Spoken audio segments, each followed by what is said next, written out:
ఈ డీటెయిల్స్ చూస్తే తెలంగాణలో వాహన ధరలకు బిగ్ అలర్ట్. రాష్ట్రంలో ఏప్రిల్ 1, 2019కు ముందు రిజిస్ట్రేషన్ అయిన అన్ని వాహనాలకు ఖచ్చితంగా హై సెక్యూరిటీ రిజిస్ట్రేషన్ ప్లేట్లు హెచ్ఎస్ఆర్పి అమర్చుకోవాలి. అయితే ఈ మేరకు రాష్ట్ర ప్రభుత్వం ఆదేశాలను ఇచ్చింది. ఇందుకు సెప్టెంబర్ 30, 2025 డెడ్ లైన్గా విధించింది. వాహన యజమానులు www.siam.in అప్లై చేసుకోవాలని సూచించింది.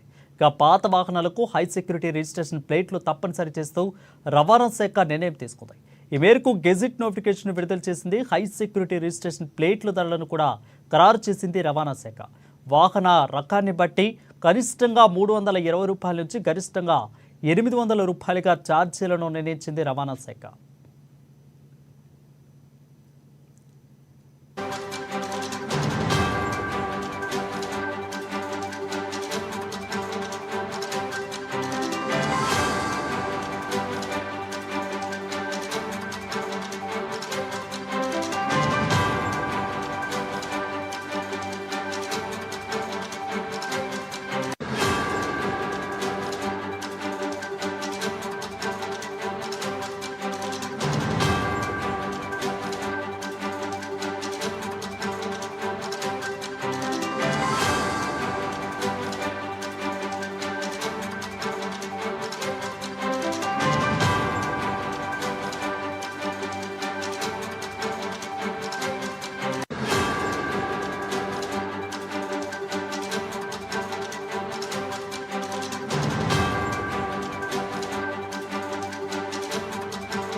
ఇక తెలంగాణలో వాహన ధరలకు బిగ్ అలర్ట్. రాష్ట్రంలో ఏప్రిల్ 1, 2019కు ముందు రిజిస్ట్రేషన్ అయిన అన్ని వాహనాలకు ఖచ్చితంగా హై సెక్యూరిటీ రిజిస్ట్రేషన్ ప్లేట్లు అమర్చుకోవాలి. ఇక ఈ మేరకు రాష్ట్ర ప్రభుత్వం కూడా ఆదేశాలు ఇచ్చింది.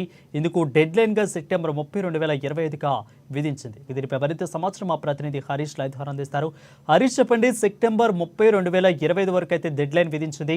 దీంట్లో ఏమన్నా లొసుకులు ఏమన్నా ఉన్నాయా, లేదంటే డైరెక్ట్ ప్లేట్ని రిజిస్ట్రేషన్ చేసుకోవాలన్నట్లు ఏమని చెప్తుందా?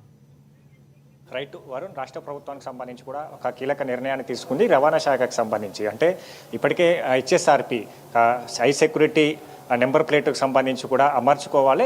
ఇక దానికి సంబంధించి కూడా 6 నెలలు సెప్టెంబర్ 30వ తేదీ వరకు సంబంధించి కూడా డెడ్ లైన్ విధించింది. ఇక హెచ్ఎస్ఆర్పికి సంబంధించి కూడా అంటే 2019 ఏప్రిల్ 1 నుంచి కూడా పాత వాహనాలకు సంబంధించి కూడా అప్పుడు రిజిస్టర్ అయిన వాహనాలు ఏవైతే ఉన్నో వాహనాలకు సంబంధించి కూడా పూర్తిగా హెచ్ఎస్ఆర్పి హై సెక్యూరిటీ నెంబర్ ప్లేట్ను బిగించుకోవాలి.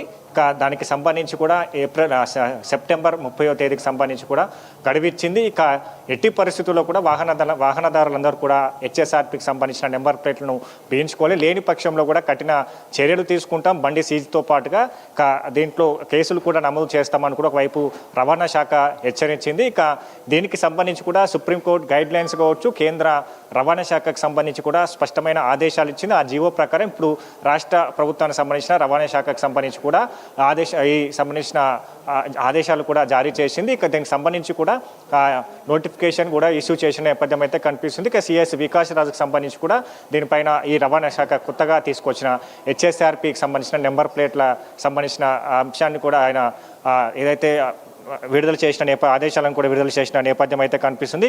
ఇక మొత్తంగా సెక్యూరిటీ నెంబర్ ప్లేట్లకు సంబంధించి ఇక భారీ ప్రక్షాళనలకు సంబంధించి కూడా రాష్ట్ర ప్రభుత్వం రవాణా శాఖలో ఇప్పటికే ప్రక్షాళనలు చేసింది. ఒకవైపు రిజిస్ట్రేషన్ల ప్రక్రియకు సంబంధించి కూడా సున్నితత్వంతో పాటుగా ఇక ఏదైతే రవాణా శాఖలో నెలకొన్న సమస్యలతో పాటు ఇక్కడ ఉద్యోగులకు సంబంధించిన సమస్యలన్నిటి కూడా పరిష్కరిస్తూ వస్తుంది. ఇక సెక్యూరిటీ నెంబర్ ప్లేట్కు సంబంధించి కూడా అంటే 2019 తర్వాత అన్ని వాహనాలకు సంబంధించి కూడా సెక్యూరిటీ నెంబర్ ప్లేట్లు కలిగి ఉన్నాయి. గత 2019 కన్నా ముందు తయారైన వాహనాలకు సంబంధించి కూడా ఈ ప్లేట్లను బిగించుకోవాలి. దీని ద్వారా అంటే మొత్తంగా ట్యాంపరింగ్ కావచ్చు, నకిలీ నెంబర్ ప్లేట్లతో కూడా చాలా వరకు ఏదైతే రోడ్లపైన కూడా వాహనాలు తిరుగుతూ ఉన్నాయి. ఒకవైపు దీంట్లో నేరాలు చేసిన వారు తప్పించుకుంటున్నారు, దొంగతనాలకు పాల్పడ్డ వారు కూడా తప్పించుకుంటున్నారు. ఇక దీనికి సంబంధించి కూడా నేరాలను తగ్గించేందుకు సెక్యూరిటీ నెంబర్ ప్లేట్లను తీసుకొస్తున్నారు. దీంట్లో ఎట్టి పరిస్థితుల్లో ఆ నెంబర్ ప్లేట్కు సంబంధించి కూడా ట్యాంపరింగ్ ఉండదు.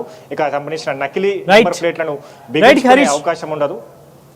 రైట్ హరీష్, అయితే అసలు హై సెక్యూరిటీ నెంబర్ ప్లేట్లు అంటే ఏమిటి, అది ఎందుకు, దాని ఆవశ్యకత ఏముంది, అసలు ఏంటి దాని గురించి అసలు గవర్నమెంట్ ఏం చెప్తుంది, ఇటు ప్రజలకి తెలియాలంటే గవర్నమెంట్కి క్షుణ్ణంగా అసలు ఏం చెప్తుంది హై సెక్యూరిటీ ప్లేట్లు అంటే? పర్టికులర్గా నార్మల్ ప్లేట్లు తెలుసు, బట్ హై సెక్యూరిటీ అంటే ఏమిటి అసలు? రైట్, సెక్యూరిటీకి సంబంధించిన నెంబర్ ప్లేట్కి సంబంధించి పూర్తిగా ఆ నెంబర్ ప్లేట్ల సంబంధించి కూడా ఏదైతే జియో ట్యాగింగ్ ఉండబోతోంది దానికి సంబంధించిన బార్కోడ్ కావచ్చు, ప్రత్యేకంగా ఆన్లైన్లో పూర్తిగా ఏదైతే వాహనం రిజిస్టర్ అయిన సంబంధించిన ఆ వ్యక్తి పూర్తి వివరాలు ఇక వెబ్సైట్లు పొందుపరుస్తారు. దానికి ప్రత్యేకంగా ఒక వెబ్సైట్ ఇచ్చారు. ఆ వెబ్సైట్ అన్నిటికి సంబంధించి కూడా రవాణా శాఖ పూర్తిగా ఏదైతే సెక్యూరిటీ నెంబర్ ప్లేట్ కలిగిన వాహనదారునికి సంబంధించిన డీటెయిల్స్ మొత్తం ఉంటాయి. దానికి నెంబర్ ప్లేట్కి సంబంధించి ఆ వ్యక్తి వివరాలతో పాటుగా బండి రిజిస్ట్రేషన్కి సంబంధించి కూడా పకడ్బందీగా రవాణా శాఖ వద్ద వివరాలు ఉంటుంది. ఇక ఈ సెక్యూరిటీ నెంబర్ ప్లేట్తో కూడా గతంలో అంటే పాత నెంబర్ ప్లేట్లకు సంబంధించి కూడా మార్పింగ్ చేశారు, నకిలీ నెంబర్ ప్లేట్లు చేశారు. ట్యాంపరింగ్ జరిగిన నెంబర్ ప్లేట్లు కలిగి ఉన్నారు. అంటే ట్యాంపరింగ్ చేసిన తర్వాత ఒక్కొక్క రిజిస్టర్